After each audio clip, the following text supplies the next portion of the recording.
कि इच्छा पशु नरदेश समारे हुई हो प्रकट निकेत तुम्हारे अनशन सहित देह धरिताता अकरी हो चरित भक्त सुखदाता। मैं ये करूंगा लेकिन फिर भी उसका आगमन नहीं हो रहा। कोई ना कोई कृपा थी और कृपा कहां से मिली? वो मिली कहीं ना कहीं से, संतों से, महापुरुषों से, परमात्मा से। तो वहां से ही सब संभव हो गया। और लक्ष्मण कुमार के अन्य वचन रहे। तो दूसरा कथन ये है, एक बहुत अच्छी बात आई कि अगर सीता का वेश सती ने धारण किया तो इसके पहले क्या उन्होंने देखा होगा, क्या सुना होगा? भाई मानी तो है नहीं वो। हाँ, तो राजकुमार इसके पहले उन्होंने सुना। आनंद भाई जिस समय आनंद कटियार भाई था अगस्त मुनि के यहाँ से भगवान शंकर और सती पुनः वापस आ रहे थे, तो अगस्त मुनि के यहाँ नहीं सुना। कथा किसने सुना? भगवान शंकर ने, मां पार्वती ने नहीं सुना। और जब मार्ग में जा रहे थे कुछ दृश्य को देखा। अब भगवान शंकर बताने लगे तो पंथ अब विविध इतिहास वर्णत पंथ वर्णन करते जा रहे थे। भले ही सती उनको स्वीकार नहीं रही थी, मान नहीं रही थी। अगर किसी के विषय में बताया जाए अमुक का वेश ऐसा है, अमुक ऐसा है, वो इस प्रकार से दिखता है, तो उसी के आधार पर उन्होंने स्वीकार कर लिया। तो विश्वनाथ पहुंचे कैलासा। तो राजकुमार जी वर्णन करते रहे, तो उस वर्णन को उन्होंने सुना। तो कभी कभी जब किसी चीज को हम श्रवण कर लेते हैं उसी के आधार पर चलते, और जो स्वयं शक्ति स्वरूपा है तो कोई न कोई शक्ति से अपना रूप वही देश को प्रकार को बना लिया।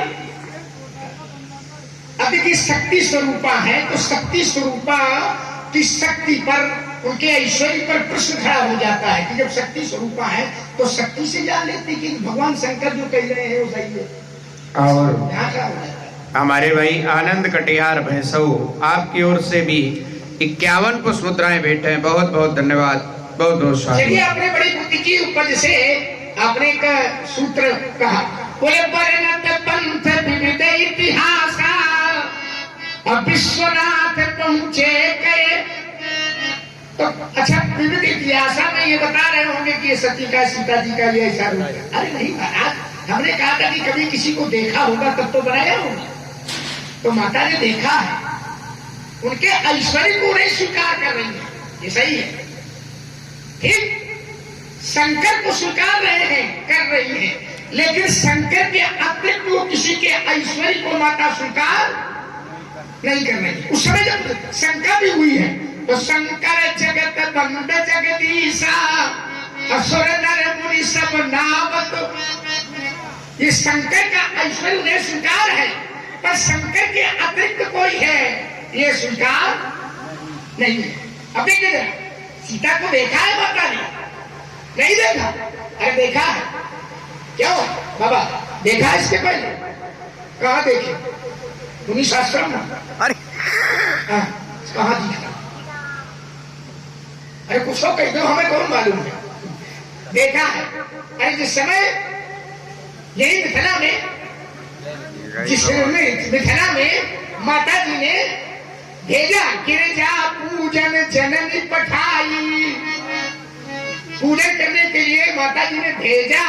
तो क्या है? वो कह रही है जय जय गिरिवर राज किशोरी, जय महेश मुख चंद, जय गज बदन खरानन माता, जगत जननी दामिन दुति, नहीं तो आदि मध्य अवसाना, अमित प्रभाव वेद नहीं।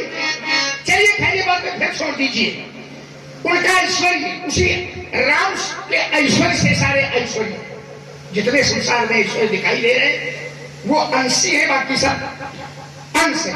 और राम नाम का प्रभाव, राम नाम की सत्ता का प्रभाव। महाराज फिर कहता हूं कि भगवान शंकर तुम्हारे कहते हैं, क्या कहते हैं कि राम ही सुमरिए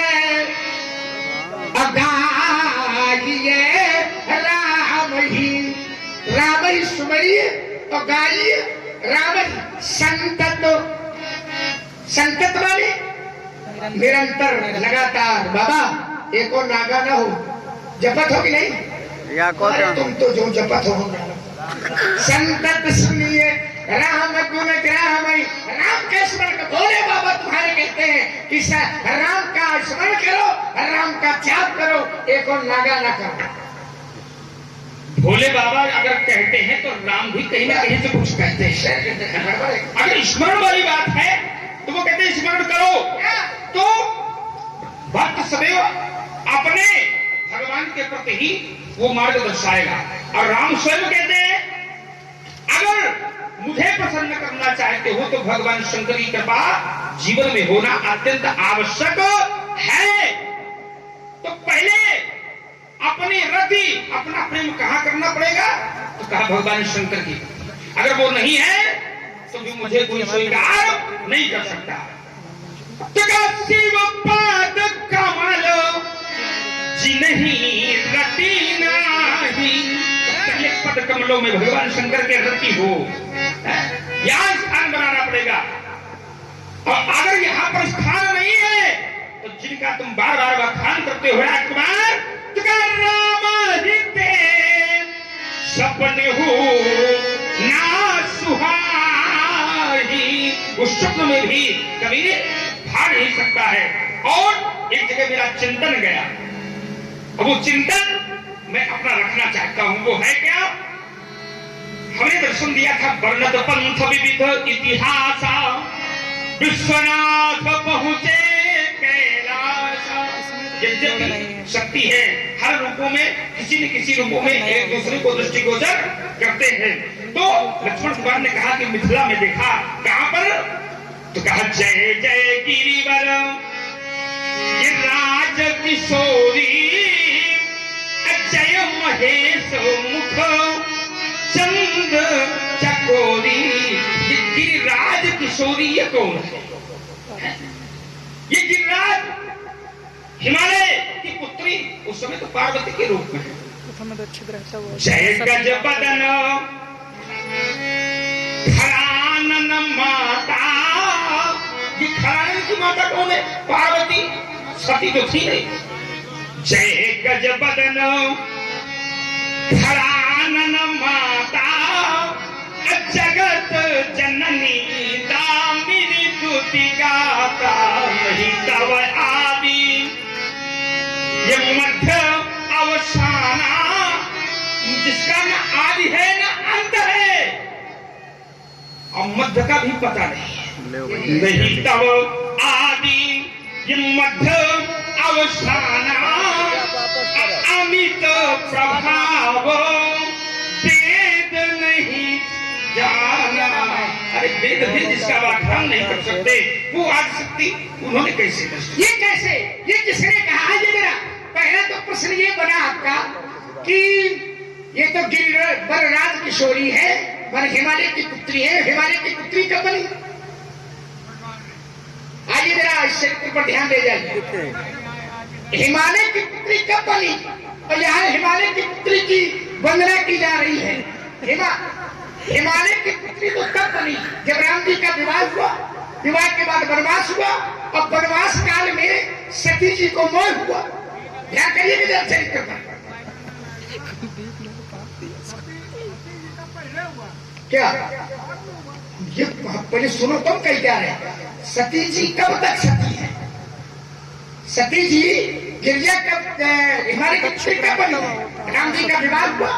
विवाह होने के बाद वनवास हुआ, और वनवास के कालखंड में जिस समय कुंभरी ऋषि के आश्रम से आ रही है माता जी और शंकर बाबा, तो उसी समय तो सीता का भ्रमण खोज करते हुए राम जी भ्रमण कर रहे हैं उसी कालखंड में। यार करो को बताओ, सती जी कब हुई है? जब वनवास हो गया। वनवास के कालखंड में जिस समय सीता की खोज कर रहे हैं उस समय सती ही है, उस समय पार्वती नहीं है। और जब परीक्षा लेकर के आए तो भगवान शंकर ने उनका परित्याग कर दिया। और जब त्याग कर दिया तब क्या हुआ? जननी जाए हिमांचल गेहा, तब पैदा हुई।